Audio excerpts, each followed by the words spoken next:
پشت پرده به بالهای سیاسی اهمیت نمیده و شطرنج باز خوبی. پشت پرده به همه موضوعات میپردازه و با کسی تعارف نداره و تنها خط قرمز ما مردم.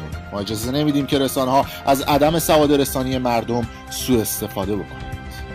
پشت پرده. مخاطبین از رسانه پشت پرده، سلام، من امین فردین. خوشحالم که به همراه تیمم بار دیگه با یک برنامه پشت پرده دیگه با شما هستیم. امیدوارم که هر کجای این کره خاکی که هستید حال دلتون خوب باشه. امروز قصد داریم که یک مصاحبه جنجالی از امیرحسین مقصودلو یا همون امیر تتلو رو برای شما پخش بکنیم. بیشک امیر تتلو یکی از پرحاشیه ترین و جنجالی ترین افراد در دنیای مجازی و دنیای واقعی هستش که هر حرکت و اتفاقش همیشه در صدر اخبار رسانه ها قرار گرفته. A phenomenon called Tatalu.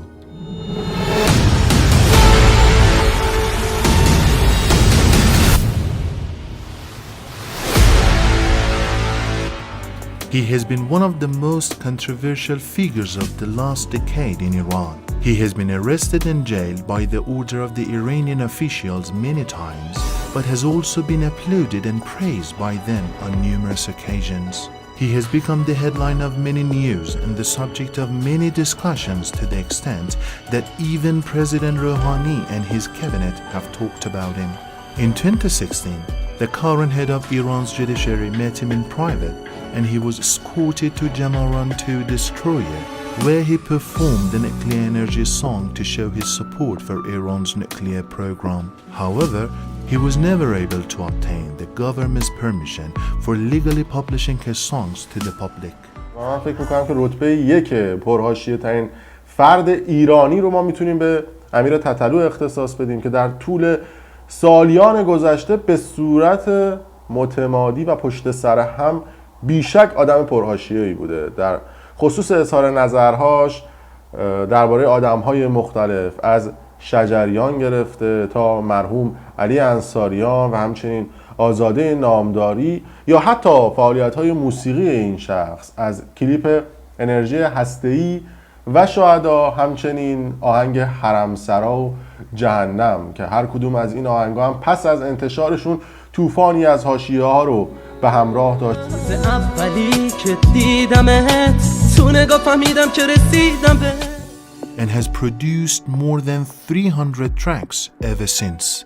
He writes his own songs and melodies and is currently holding the title of the most active singer of Iran. رکوردهای عجیب و غریبی که امیر تتلو زده، از رکوردهای کامنت در اینستاگرام تا شکوندن رکورد 11 میلیون کامنت در یوتیوب که در حال حاضر تا لحظه ضبط این ویدیو بیش از 16 میلیون کامنت رو تونسته برای خودش زیر تنها یک پست در یوتیوب خودش ثبت بکنه. همه این رکوردها و اتفاقات امیر تتلو یک شخصیت جالب و جذاب برای طرفدارهاش و شخصیت عجیب و غریب و متفاوت برای آدم‌هایی که از دور دارن به این شخص نگاه میکنند بدل میکنه. Tatalu's fans fervently support him and have held numerous gatherings in front of Iran's parliament around Taksim Square in Istanbul and in Georgia's Tbilisi to show their love for Tatalu. Tatalu is among the few singers who can perform different singing styles such as rap, R&B, jazz, pop, rock and hip hop. هرچند منتقدان زیادی داره، افرادی که میگن امیر تتلو توهین میکنه، از خانواده و مادر و خواهرش گرفته تا زنان سرزمینش. و من یک مصاحبه رو در پلتفرم کلاب هاوس با امیر تتلو انجام دادم که این مصاحبه چندین قسمت خواهد داشت و تمام سوالاتی که توی ذهن افراد بوده راجع به امیر تتلو، راجع به حاشیه هایی که ایجاد کرده و البته رکوردهای عجیب و غریبی که زده، من این صحبت‌ها رو، سوالات رو ازش پرسیدم. اگر شما هم سوالی دارید میتونید زیر همین ویدیو برای ما کامنت بذارید که من در مصاحبه‌های بعدی از امیرحسین مقصودلو یا همون امیر تتلو بپرسم. مصاحبه جالب و البته بدون سانسوری هستش، یعنی سانسوری در این مصاحبه صورت نگرفته. بعضن شاید یک سری حرف‌هایی زده بشه در این مصاحبه که یه مقداری عجیب و غریب باشه، یهو فیزتون نپره. به هر حال امیر تتلو هستش و اون شعار معروفش که آزادی بیان و تو همه چیز که به هر حال من نمیگم این واژه رو، ممکنه که یه خانواده نشسته باشن و ویدیو ما رو ببینن، اما مصاحبه جالب هستش و تمام رکوردها و آهنگ‌ها و اتفاقاتی که براش رقم خورده رو تو این مصاحبه انجام دادیم. اگر دوست داشتید ویدیو رو لایک کنید و برای دوستان خودتون به اشتراک بذارید. کانال یوتیوب برنامه پشت پرده رو اگه حال کردید دکمه سابسکرایب این پایین هست بزنید که بتونید کانال پشت پرده رو سابسکرایب کنید. بدون هیچ مقدمه‌ای بریم این مصاحبه صوتی رو بشنویم. من اگر این کارو نکنم داداش هیچکی نمیکنه و تا سالهای سال همین قضایا ادامه خواهد داشت، چون اگر کسی خواهشو داشت تا الان میکرد دیگه، به ما نمیرسید اصلا. یکی جلوتر از ما قبل ما میومد میگه آقا مشروب میخوری نرو دعوا کن، اینو که نگفتن هیچ، بیا یه روزایی هم تریاک بکش گل بکش بشین به کارهای بدت فکر کن. اینو که نکردن هیچی. اومدن بهروز وثوقی آوردن کسکش رفت مشروب خورد کافه ها رو به هم ریخت، همه جوونا رو یاد داد مشروب بخورن کافه ها رو به هم بریزن. خب این که من جوون ایرانی یاد گرفته داداش کافه رو به هم بریزه، این از زمان بهروز وثوقی مد شد دیگه. قبلش کجا ایرانی‌ها میرفتن کافه به هم میریختن؟ راست میگی. میدونی چی میگم؟ درسته. بعدم میان میگن آقا اینا درست نمیشن، هیچ وقت ریشه مشکل دارن، در صورت که نه خیر، اینا آموزش اشتباه بهشون داده شده. حالا یه بزرگتری خواهشو داشته باشه بیاد بگه آقا این آموزش اشتباه بود یا آموزش جدید بذاره. این بزرگترامون هم خایه نداشتن، همه اومدن خایه خوری کردن. به یکی گفتن بهروز وثوقی، نگفتن که این الگوی بد شده بود، تو همه فیلماش داشت اشراع مشروب خوری و دعوا میکرد، طبیعت گذاشت اینو کنار. اومدن خایمالی بهروز وثوقی رو کردن، یا جمهوری اسلامی رو بده کردن یا جمهوری اسلامی رو خایمالیش رو کردن، کورکورانه گفتن بهروز وثوقی باید حذف شه. هر دو ور قضیه خایمالی صورت گرفته، هیچ که حقیقت رو نگفته این وسط. حقیقت اینه که آقای بهروز وثوقی هر چقدر بازیگر خوبی بود، هر چقدر اکتور خوبی بود، اومد مشروب خوردن و دعوا رو یاد جوونا داد، طبیعت حذفش کرد. That's it. نه ربط به جمهوری اسلامی داره. و یعنی اون یکی آقای مگه نیست، اون یکی چیه رفیقشون هنوزم داره بازی میکنه، تو تمام فیلم سوپرهای قدیم ایرانی هم بود. آره دیگه. عنایت بخشی خیلی هاشون بودن. البته یه نکته هم بگم، حالا این اسم بهروز وثوقی آوردی، خیلی تلاش کرده بودن که بهروز وثوقی رو برگردونن ایران. البته چیزی که من دارم میگم از قول نماینده‌های مجلس تو ایرانه و مسئول فرهنگی مجلس، میگفتن که ایران این اوکیه رو داده، اما توی پرونده بهروز وثوقی یه دونه قتل هست که از اوایل انقلاب این پرونده باز هست و بعد از اینکه بیاد ایران ممکنه به خاطر پرونده قتلی که براش هست نتونه ورود بزنه و اینا هم گفتن. ببین ایشون تا آخر عمرش تا نفهمه الگوی نامناسب بوده و تا برنامه جدیدی برای برگردوندن این الگو نداشته باشه، طبیعت بهش اجازه نمیده. خود جمهوری اسلامی هم اجازه بده داداش یهو میاد سکته قلبی میکنه میمیره. ایشون باید بفهمه الگوی نامناسبی بوده، جوونا رو تشویق به چیز بدی کرده، باید بشینه هدف گذاری کنه، پلن بچینه که آقا اگه من میام اینا رو میبرم به این سمت به این سمت، با این ایده فیلم با این بازی میبرمشون به سمت ورزش و میگم مشروع و دعوا چیز. تا وقتی که امین جان ایشون به این نتیجه نرسه هیچ کس نمیتونه کمکش کنه. اگر به این نتیجه برسه تو همون آمریکا میرن بهترین فیلمو براش میسازن، اصلا لازم نی بیاد ایران. راست میگه. حالا اینکه میگی الگو، خودت به نظر خودت الگو میتونی واسه طرفدارات و جوونا؟ 100% من الگوی مناسبیم. من همیشه یین یانگم برقرار بوده. من همیشه اومدم گفتم آقا از این ور انقدر ورزش کنید که همه ورزش‌های همه رو آماده باشید. از این ور اومدم گفتم آقا انقدر ورزش نکنید که مغزتون آنتیک باشه، به موسیقی و به اشغال و به کسبازیتون هم بپردازید. از این ور اومدم گفتم آقا اگه زن داری به زنت بچسب، از این ور حجابتو بچسب. از اون ور گفتم آقا اگه جوونی میخوای اشغال کنی برو دوتا بکن، اصلا به کسی ربطی نداره. از این ور اومدم گفتم آقا حتی به حیوونا رو نکشید، دعوا نکنید. 1000 بار جلوی دوستای خودم گفتم آقا فلانی فوش مادرم داد نزنینش، طبیعت کار دیگه داشت. الگو مناسب به چی میگی؟ دیگه میخوای بکشم پایین کس بدم درمتون؟ نه داشت من همه رو داشتم، یین یانگم و همه جوره برقرار کردم، منفی و مثبت رو داشتم. نه اومدم انقدر گفتم حجاب که جوونای اشغال کن ناراحت شن، نه اونقدر از اشغال گفتم که مسلمونا ناراحت شن، نه انقدر مواد زدم که بیفتم چرت بزنم، نه انقدر ورزش کردم که از مواد و موسیقی و اشغالم غافل شم. یعنی یه جوری تو آهنگای اومدم گفتم آقا گل بکش حال کن، یا اومدم گفتم وابستگی تو من مرده حتی ترک میکنم گلم و گاهی من، یا اومدم به جوونا گفتم آقا اشغال کن. زنا اومدن اعتراض کردن گفتن آقا شوهر ما امیر تتلو نیست. گفتم شما درست میگی. اومدم تو کلاب هاست میکروفون رو وا کردم گفتم آقا فکر نکنید امیر تتلویی، برو اول زنتو دریاب. یعنی اگه جا هم دیدم الگوم داره نامناسب میشه اومدم اصلاحش کردم، انتقاد پذیر بودم، اومدم نتیجه رو دیدم نتیجه منفیه، راهکار رو عوض کردم. درسته. کتابت هم امروز هر مثالی برای من بزنی من جواب دارم براش. بگی اینجا الگوی نامناسب بودی، گفتم بله این ور من اومدم این کارو کردم که اون الگوی نامناسب جبران شه.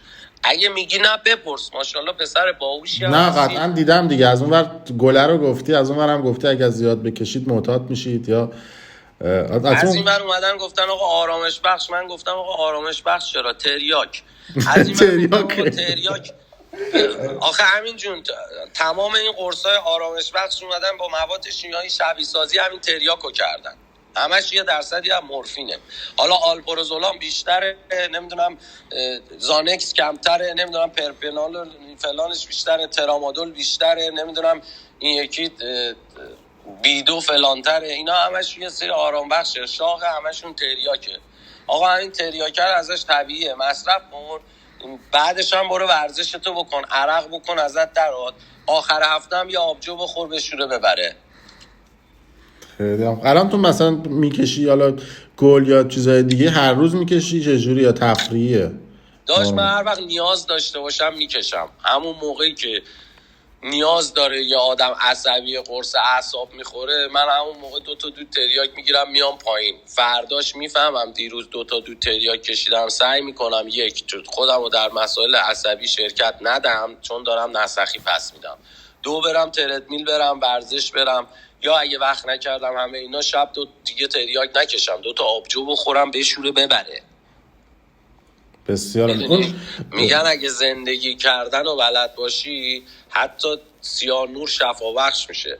یارو میاد تریاک میکشه دیگه بغل لیمو رد نمیشه، میگه لیمو میبره، خب خارکسته لیمو اون موقع میبره، فرداش که دیگه نمیبره، فردا لیمو بزن، آب لیمو بزن بشوره ببره، فردا نمیشونه ببره بدنش 2 برابر تریاک میخواد، پس فردا دوباره میزنه دیگه، اون نمیتونه مدیریت کنه میخواد تریاکو بکنه تو چونش، تو نمیتونی بگی تریاک بده که.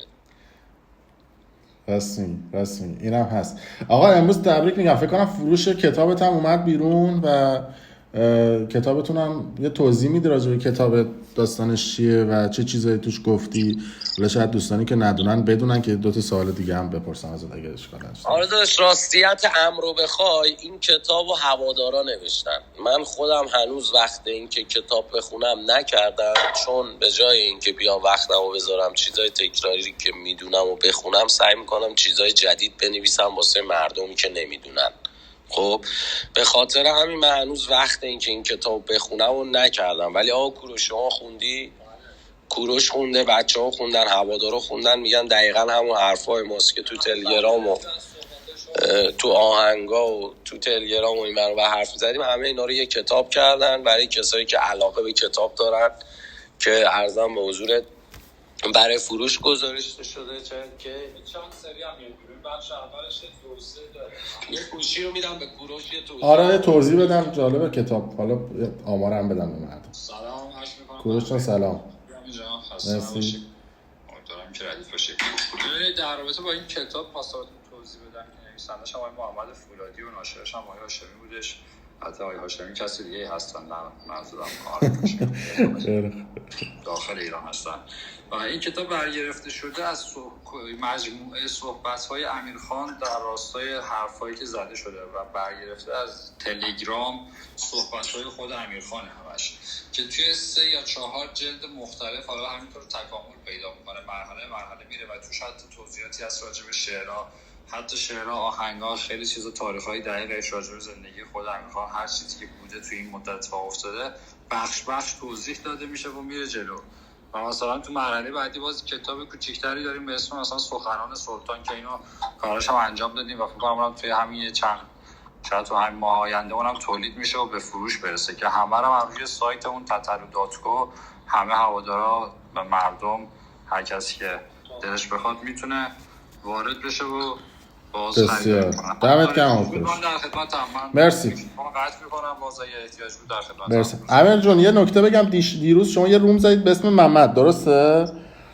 بله. دیروز که شما رفتید، حالا پیج اگر خودتون رفرش بکنید و دوستان، ما پیج گرفتیم دستون و روم دیشب هلوش 11 ساعت ادامه داشت، یعنی رومی که ادامه پیدا کرد. یه دقیقه میونه صحبتات من چند بار توضیح دادم، بازم توضیح میدم.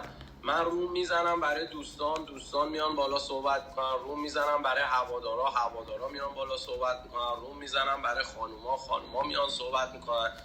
این یه سری روما رو من میزنم فقط برای خودم، صحبتای خودم. این روم امروز که اسمشم نرگس گذاشتم از اون دسته روماست که بنده میزنم برای صحبتای خودم و اگر آقای امین و من دستشو گرفتم آوردم بالا، صرفا به عنوان یک خبرنگار آوردمش بالا، نه به عنوان یک رفیقم. مرسی امین. به عنوان یک خبرنگار عرضم به حضورت از نمایندگی تمام مردم آوردم که اگر راجع به صحبتای من سوالی داشت بیاد بالا بپرسه.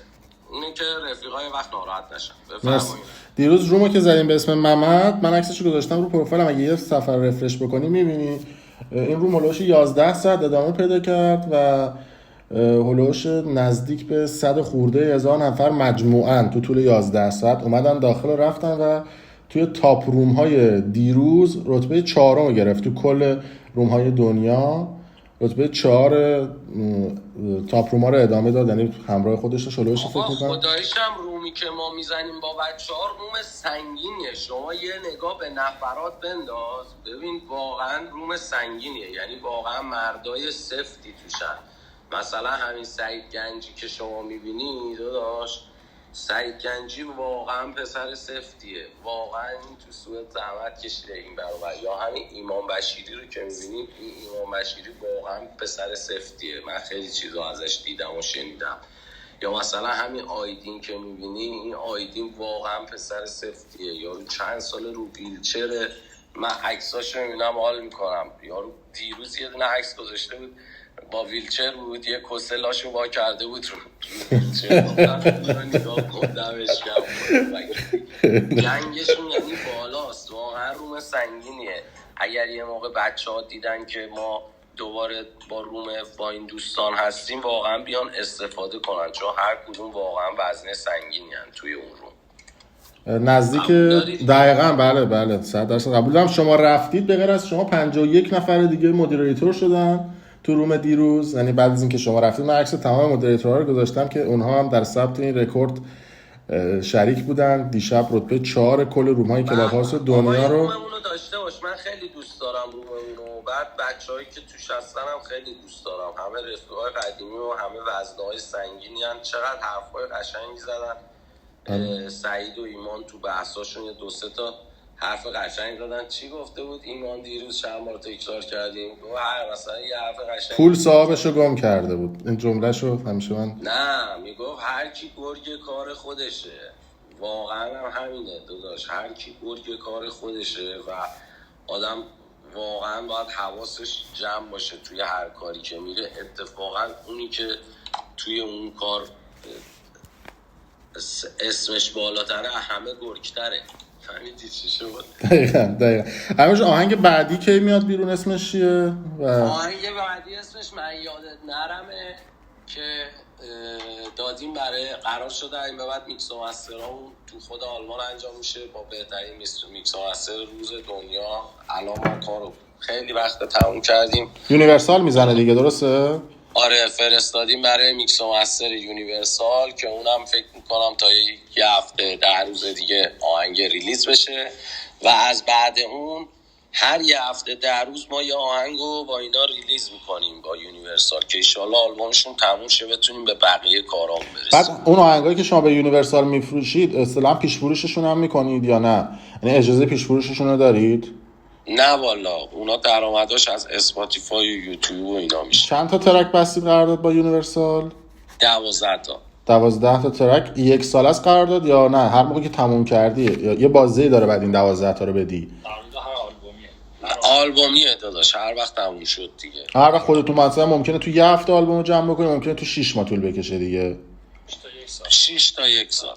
بعد آهنگا رو هر کدومو که میدی همش مال یونیورسال یا نه ممکنه یه آهنگو بذاری کنار بگی نه این مال آلبوم یونیورسال نیست اینو میخوام بذارم تو نه آلبوم؟ به غیر از آهنگ من اولی نبودم ولی آخریشم که آخرین ترک آلبوم شیطان بود و ارزم به حضور زمانی میاد بیرون که فروشش میلیارد رو رد کنه. بقیه آهنگا مال آلبوم فرشته است. آلبوم فرشته هم با پخشش با یونیورسال 12 ترک قرارداد بسته. چرا اسمش گذاشتی فرشته؟ علتش چی بوده؟ دلیلی داشته؟ چجوریه؟ ما اسم این آلبوم ها رو قبلا شما در جریان نبودید توی تلگرام و توی یوتیوب با هوادارا خود تتلیتی ها گذاشتن. آلبوم اولو شیطان گذاشتن، آلبوم بعدیش هم قرار شد یینگ یانگ همون شیطان رو بذاریم فرشته گذاشت. بسیار. یعنی با نظرسنجی دوستاست دیگه، هیچ دلیل علمی نداره آهنگا که بخوای یه دلیل علمی. هوادارا انتخاب کردن، خودشون در جریانن، نظرسنجی گذاشتیم انتخاب کردن، ما هم ساختیم نسبت به همون موضوعی که بهمون داده بودن. شما بیا به من بگو موضوع گرگ، من میسازم. تو بیا بگو موضوع انرژی هسته‌ای، تو بیا بگو موضوع شهدا، یا بیا بگو موضوع بزنیم نفت در بیاد، من میسازم. هوادارا گفتن شیطان، ما هم ساختیم. سیدی رو بشکن رو که میدی بیرون؟ سیدی رو بشکن هر وقت فیلم سوپرمو دادی بیرون میام بهت میگم من می‌پردی سیدی رو بشکن. حالا خیلی ها داستان دیروز رو نمیدونن. سیدی رو بشکن. نه سیدی رو بشکن. رابطت با یاس چطوره؟ والا رابطه ای ندارم، اصلا به ما نمیخوره یاس. برای همون میخوای سیدی رو بشکن و بخونی؟ یه تیکه به اونشه داره؟ نه بابا تیکه من ندارم داداش به کسی بندازم. به جون تو من اصلا آدم تیکه بنداز آدم خراب کنی نیستم. من اگر 4 تا هم حرف میزنم 4 نفر رو مثال میزنم که 4 تا جوون چیز یاد بگیرن. آخه دست به دیست خوبه. مثلا تو بعضی از آهنگا خیلی عجیب غریب خیلی ریز ملو آدما رو دیس میکنی. به جون تو من تا حالا هیچ کیو دیس نکردم.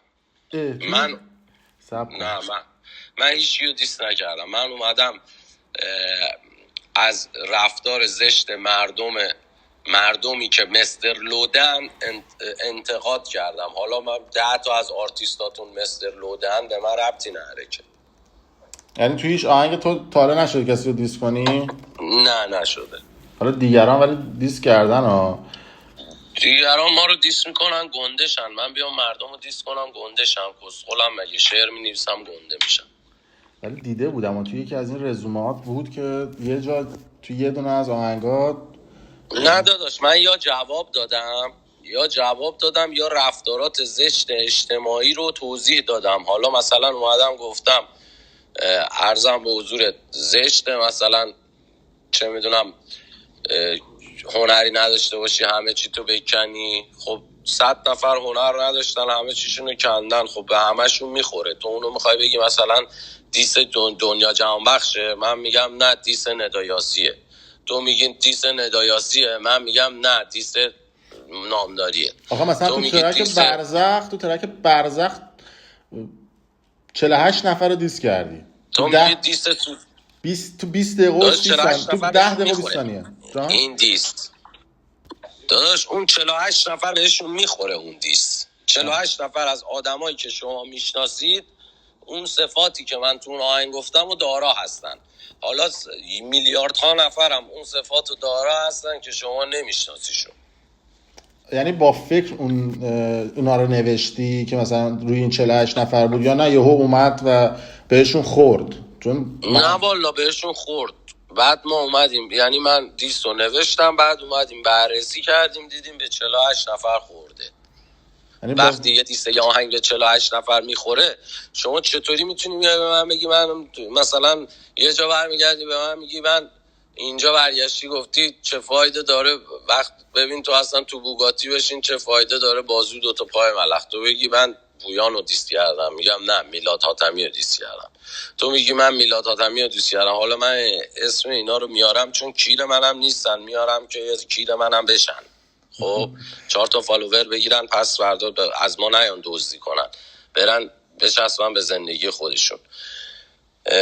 میگی اونو دیس کردم، میگم نه من اونو دیس کردم. خب من اومدم یه سری آدم کسشر با صفات رو معرفی کردم. حالا اینایی که شما دارید میگیدم حرف افتاده زمین میخوره بهشون دیگه. نمیتونی به من بگی تو اینو دیس کردی که. آخه امین تتلو خیلی آدم باهوشیه، یه حرفی رو الکی نمیزنه، اینو من میتونم شهادت بدم. نه آقا یه چیزی دیدم که گفتم، الکی نگفتم.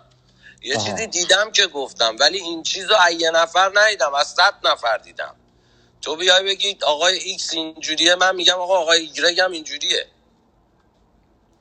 میفهمی چی میگم؟ متوجه شدم. این که آخه این تعداد آدم و 48 نفرم خب به حال یه رکورد محسوب میشه. این تو این چند سال گذشته من دیدم دیگه رکوردهای زیادی رو شکوندی، از رکورد کامنت در اینستاگرام تا رکورد کامنت در یوتیوب که فکر کنم بیش از 16 میلیون کامنت در یوتیوب گذاشته شد با توجه به فیلتر. ببین رکورد یوتیوب که 11 میلیون بود، ما همینجوری الان داریم تفننی این رکورد رو میبریم بالا. یعنی ما موقعی که شدیم 12 میلیون رکورد رو زدیم، بعد اومدیم خودمون کردیمش 13 میلیون 14 میلیون، الان رکورد یوتیوب شده 16 میلیون. ما کردیم رکوردشو.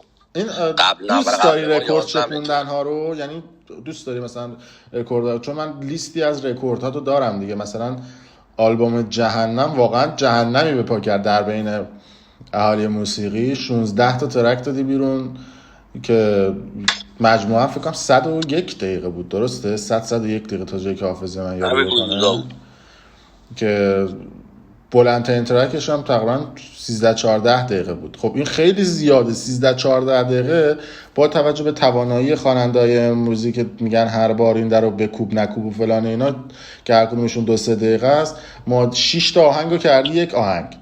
بله.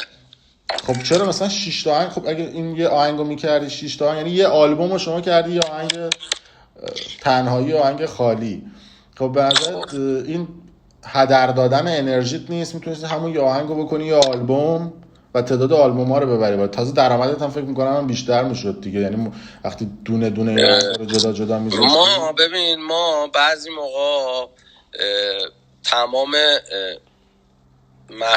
تمام شرکت‌های بزرگ دنیا میان یه سری محصول بازاری میزنن، یه سری محصول لیمیتد ادیشن میزنن که اصلا هم پولشون براشون مهم نیست، فروش هم مهم نیست، کلا هم 100 تا از این محصول میزنن، ولی اینو فقط میزنن که بگن ما محصول به این کیفیت هم میتونیم تولید کنیم. یه نوع من حس میکنم که چیزی که من برداشت کردم یه نوع زورآزمایی هم بود دیگه، می‌خواستی قدرت همین دیگه، همینو دارم بهت میگم. من اومدم تو آلبوم جهنم و برزخ و آخریش دیگه آلبوم 78 اومدم گفتم آقا بفرمایید، خواهی دارید بفرمایید، 20 دقیقه من برات منسه میسازم، برات هفته یه دونه آهنگ 10 دقیقه‌ای میسازم، تهش رو بهشون نشون دادم. میدونی قصد من این بود که نشون بدم قدرت امیر تتلو رو و نشون دادم تموم شد رفت. الان دیگه بله شما درست میگی، نباید من بیام 10 دقیقه آهنگ بسازم این همه انرژی بذارم سرش، ولی باید یه تایم این کارو میکردم که بدونن دیگه کد تنکیه. آهنگ 20 دقیقه‌ای هم دادی دیگه که دوستان میگفتن آهنگو تهران پلی کنیم کرج برسیم آهنگ تموم میشه. اونم بله بعد اون 20 دقیقه‌ایه که من میتونم سالها راجبش حرف بزنم. 20 دقیقه‌ایه که توش حداقل از 20 نوع سبک شعر و ادبیات و موسیقی ایرانی استفاده شده. چقدر زمان برد نوشتن شعرش؟ زمانش زیاد نبود ولی داشت شب تا صبحی بود. میدونی چجوری؟ همین تریاکی که اینا دارن میگن، خب خدا شاهد من از شب تا صبح 3 روز 4 روز انقدر گل و تریاک فقط کشیدم که بتونم بشینم، چونم درد گرفته بود، انقدر رو مبل نشسته بودم، مبل سوراخ شده بود. خب داشت آدم نمیتونه کله خالی، تو چجوری میتونی 30 ساعت بشینی رو مبل شعر بنویسی؟ 30 ساعت طول کشید. داداش 30 ساعت چیه؟ دارم بهت میگم 1 سال که من تو اون ویلا بودم 1 سال شب تا صبح حتی تو توالت من داشتم شعر مینوشتم. میگم بغل دختره خوابیده بودم بیت پلی بود یهو بلند میشدم یه چیزی تو نوتم مینوشتم. میگفت چیه؟ میگفتم دارم شعر تو ذهنم مینوشتم، به نتیجه که میرسیدم از اون برم دختره تو بغلم بود. گرفتی؟ به نتیجه که میرسیدم بغل یارو در میومدم تو نوتم یادداشت میکردم. 1 سال شبانه روز میگم من خوابیدم، خواب شعرمو نوشتم. تو خواب دیدم اینجا این قافیه رو استفاده کردم. 1 سال شبانه روز، اصلا بحث 30 ساعت 40 ساعت نیست آقا. 1 سال شبانه روز میشه چند ساعت؟ خیلی میشه، حساب نکردم. خیلی اونقدر ساعت من برای آلبوم جهنم و برای آلبوم 78 بزنم هم برای ماشین حساب و هرچی هم که تو بگی زدم، هر کاری تونستم کردم، از هر کی تو بگی زدم و از هر موادی که تو بگی زدم، به خاطر اینکه بتونم بهترین کار رو ارائه بدم. از خواب شبم زدم، از ننه بابام زنم زدم و این کار رو ارائه دادم. آره واقعا آدم وقتی نگاه میکنه به آهنگ ها، هر بعضی از این آهنگ ها یه سری اتفاقات عجیب و غریب توش میفته که شاید الان نه، ولی بعدها راجبش اون کسایی که تو زمین موسیقی فعالیت میکنن صحبت بکنن. مثلا آهنگ در واقع که بیش از 50 بار آهنگ کلمه در واقع رو توش استفاده کرده بود. داشت آهنگ در واقع آهنگیه که من به خاطرش 1 هفته نشستم تا صبح، فقط مواد زدم، قفلی زدم فقط روی اون آهنگه، به هیچ چیز دیگه ای فکر نکردم. هیچ کسکشی نمیتونه از اون آهنگ ایراد بگیره و حتی شبیهشو بسازه. نه فقط اون، 100 تا آهنگ دیگه هم همینجور. من خودم از سلامتیم، از خوابم، از ریاهام، از خانوادم زدم برای این آهنگا، فقط برای اینکه نشون بدم که اولا باید برای هدف از پوست و خون و زندگی گذشت، دوما که واقعا نداریم از این بالاتر. چون یارو بخواد بیاد اینجا، بخواد بیاد آهنگ از این بهتر بسازه، باید بشینه 20 دقیقه منسه بسازه. بخواد 20 دقیقه منسه بسازه، باید مادرش 1 سال گایدشه توی نقطه کور خارج از استانبول. آره من الان دارم همینجوری نگاه میکنم منسه‌ای که تو کنسرت هم جرأتشو داری منسه رو بخونی 20 دقیقه، خیلی ها بخوای بخونیش. به این فکر کردی که بخوای توی یه کنسرتی من دو که حالا 14 دقیقه اگه قرار باشه، اگه من بدونم که منسه رو بخونم 1 هفته تمرینش میکنم میخونم. یعنی به این تصمیم هنوز نرسیدی ولی ممکنه برسی و بخونی، درسته؟ هر آهنگی داشت، همه این آهنگا رو من خوندم دیگه، کسی رو نیاوردم بخونه که. هر آهنگی رو که شما بخوای من اجرا کنم 1 هفته با بندم روش کار میکنم، عینش رو من برات اجرا میکنم. مثلا بندت بگن که آهنگ مثلا من به کم راضی نیستم و افعی و حرمسرا و خایه باقر و منسه رو بخونی تو کنسرتت که این 6 تا آهنگ در مجموع فکر کنم بالای 70 دقیقه باشه، میخونی؟ من میخونم بله. بابت هر کدوم از این 7 آهنگ 1 هفته تمرین نیاز دارم. 7 هفته بعد میتونم 7 تاشو برات اجرا کنم. یعنی توی یه کنسرت 70 بیش از 80 دقیقه بعد آهنگ فقط بخونی. حالا اون پازهای وسطش و چیزهای وسطش اون دیگه مشکلی نداره داداش. من یه کنسرت داشتم 15 سال پیش تو مالزی، تا ساعت 1 شب بود. از اون وقت تا 4 صبح به ما اجازه دادن. این کلاپیه باحال بود، هوادارا هم میگفتن بخون. من خوندم، اصلا مشکلی نداره. تو بگو از صبح بیان کنسرت تا شب، من میخونم. همه این سوالا رو پرسیدم که به 2 تا سوال برسم که جنجالی ترین، میدونم هر کسی که مثل تو آهنگ زیاد خونده باشه و به این درجه برسه شاید هیچ وقت نتونه یکی از بهترین آهنگاش رو جنجالی ترین آهنگاش رو اصطلاحاً انتخاب بکنه. خودت بهترین آهنگ تو کدوم آهنگت میدونی اگه بخوای بین این همه آهنگ انتخاب بکنی؟ من باور کن بهترین آهنگ خیلی دارم. یکیشون رو بخوای انتخاب کنی؟ ببین هر کدوم از آهنگامو بشینیم با هم گوش بدیم، من برات توضیح بدم که داره چه اتفاقی میفته، برگات میریزه. من بهت قول میدم. من با دقت گوش میدم آهنگاتو. مثلا به نظر من آهنگ الله، حالا صرفا از نگاه مذهبی اگر یا شما گل میکشی؟ من نه واقعا.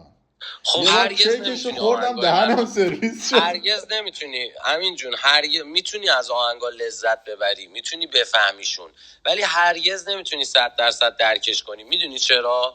به دلیل اینکه من اومدم یه فیلم تیریدی تولید کردم. به شما میگم برای درست دیدن جزئیات این باید عینک تیریدی بزنی.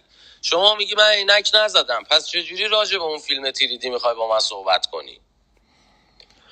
گل در واقع ماریجوانا به شما این اجازه رو میده که شما بتونید تیریدی بشنوی و شما تا موقعی که گل استفاده نکردی و تیریدی نشنیدی، من اصلا راجع به یه سری از ابعاد این آهنگ نمیتونم با تو صحبت کنم.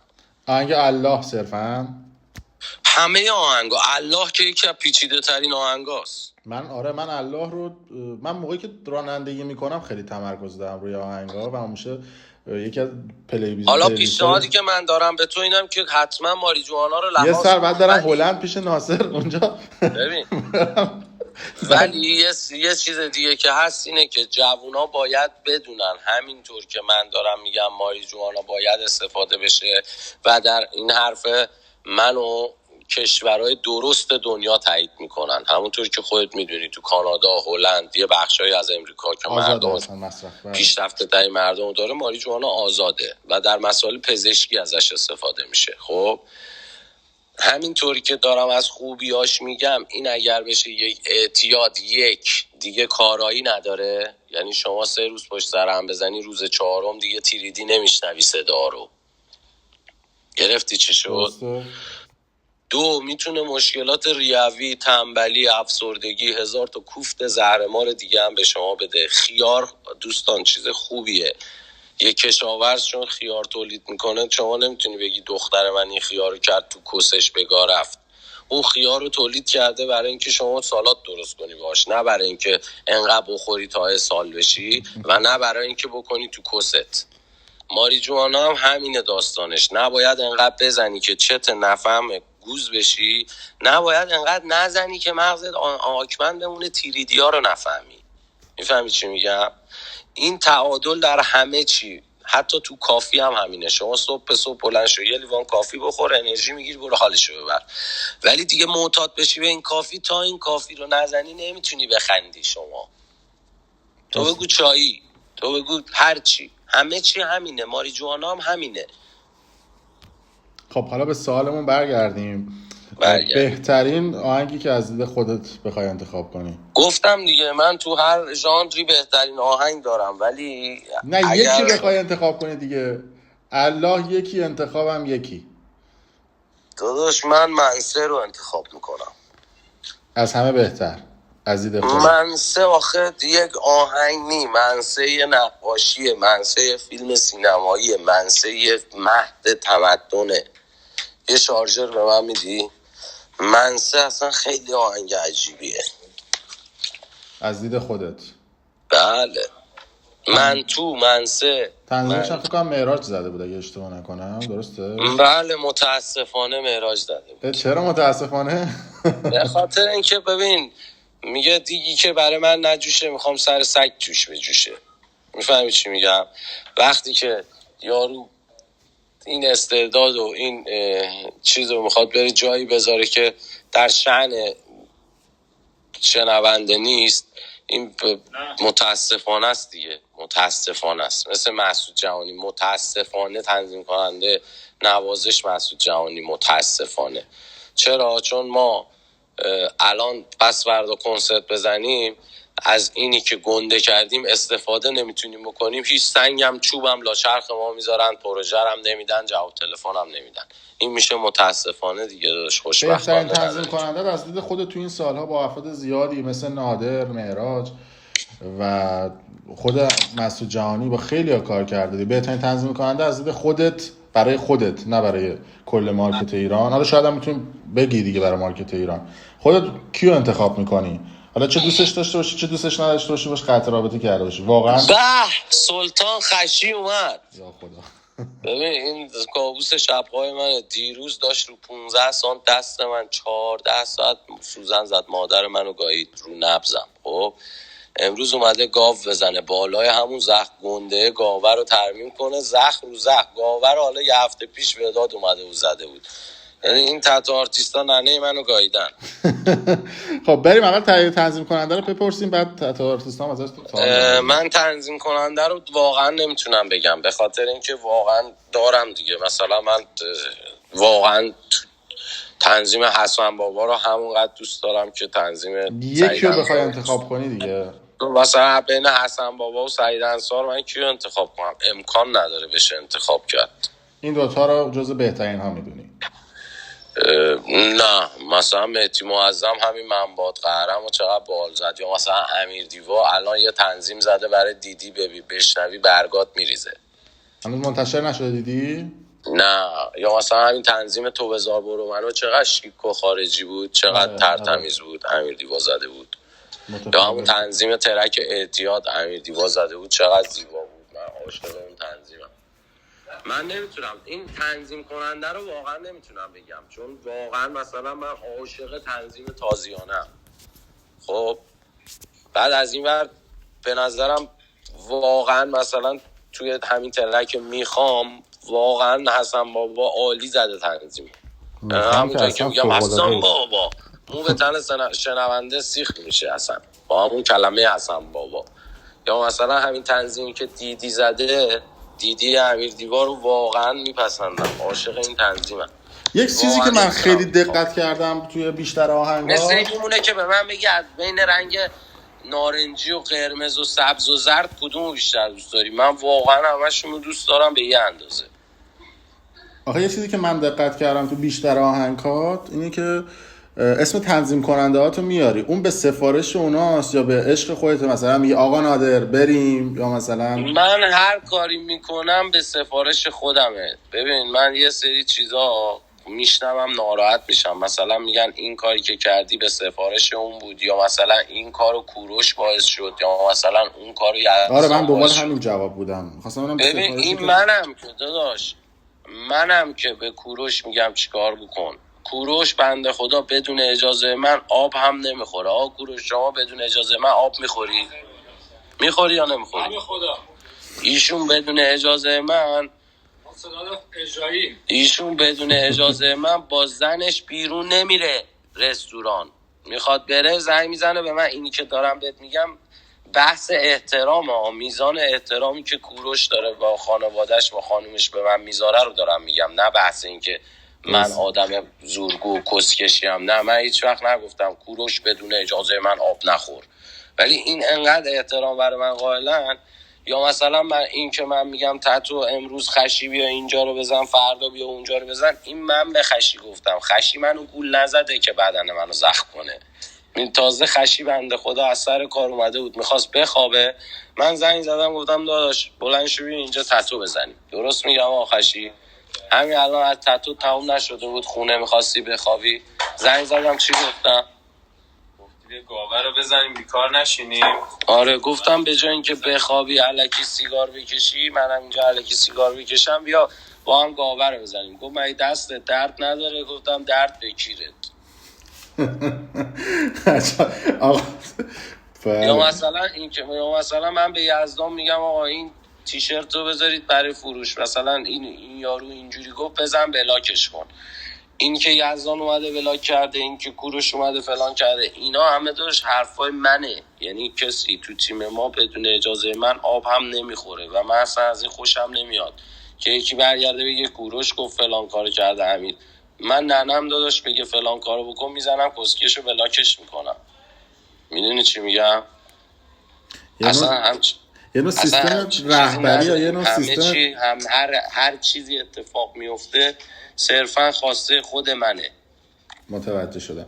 بریم به سوال بعدی به اسم خسته نشدی. 2 تا سوال دیگه بپرسم بری به تتوت برسی یا دوست داری ادامه بدی؟ آره میخوام برم تتو بزنم بعد از اون ور همین آهنگ دیدی رو میخوام امشب یه وکال نهایی بگیرم. 2 تا سوال دیگه بپرسیم که شما برید. آقا جنجالی ترین آهنگی که به خودت دوست داری و انتخابش میکنی بین تمام آهنگات که هم جنجال ایجاد کرد هم پر صدا بود، میتونم 3 تا رو کاندید بذارم خودت انتخاب بکنی یا میتونی خودت کاندید بذار؟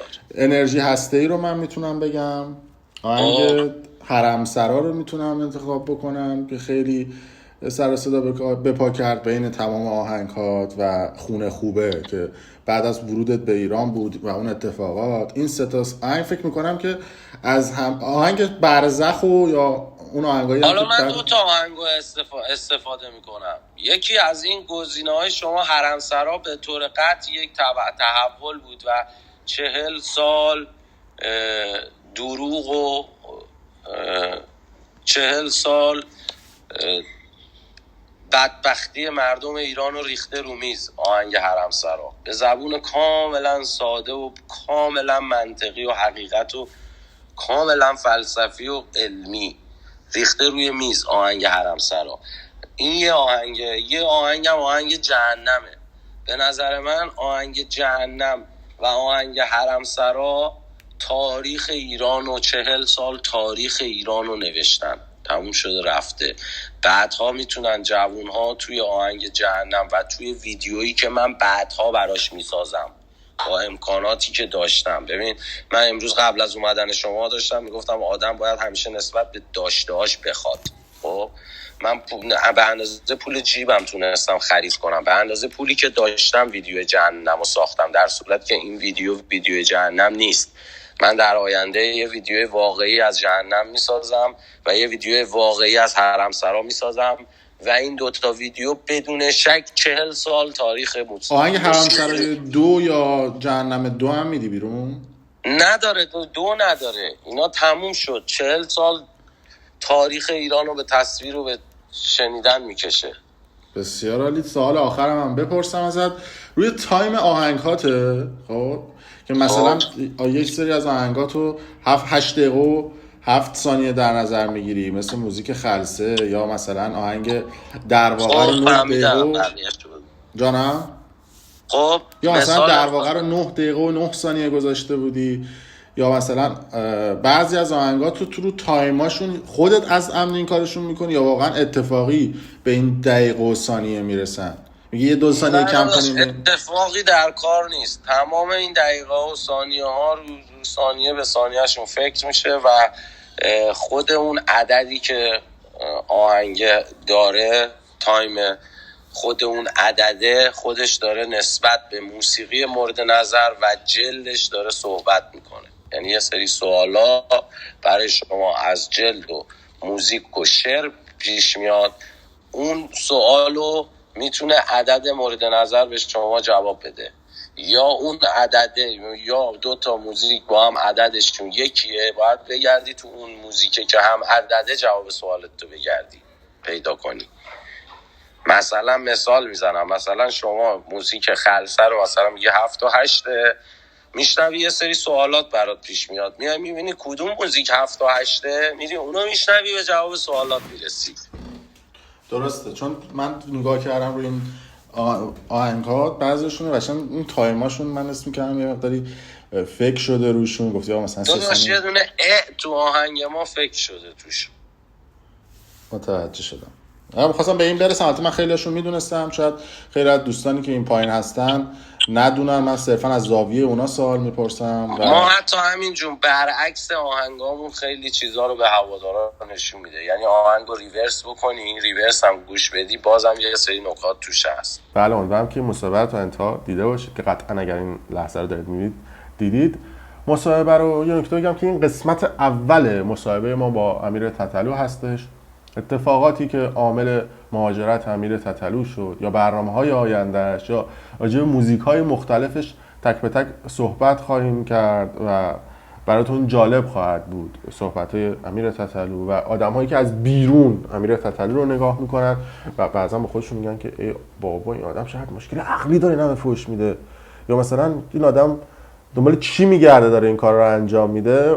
دقیقاً اگر اینقدر براتون این شخص عجیب و غریبه که به خودتون زحمت میدید و توییت میکنید یا اصطلاحاً خبری رو در خبرگزاری خودتون منتشر میکنید، سوالی اگر دارید بگید که من از امیر تتلو بپرسم. در مجموع مرسی که تا این لحظه با ما همراه بودید. اگر دوست داشتید کانال یوتیوبی برنامه پشت پرده رو سابسکرایب کنید، ویدیو رو لایک کنید و برای دوستان خودتون به اشتراک بذارید. ممنون.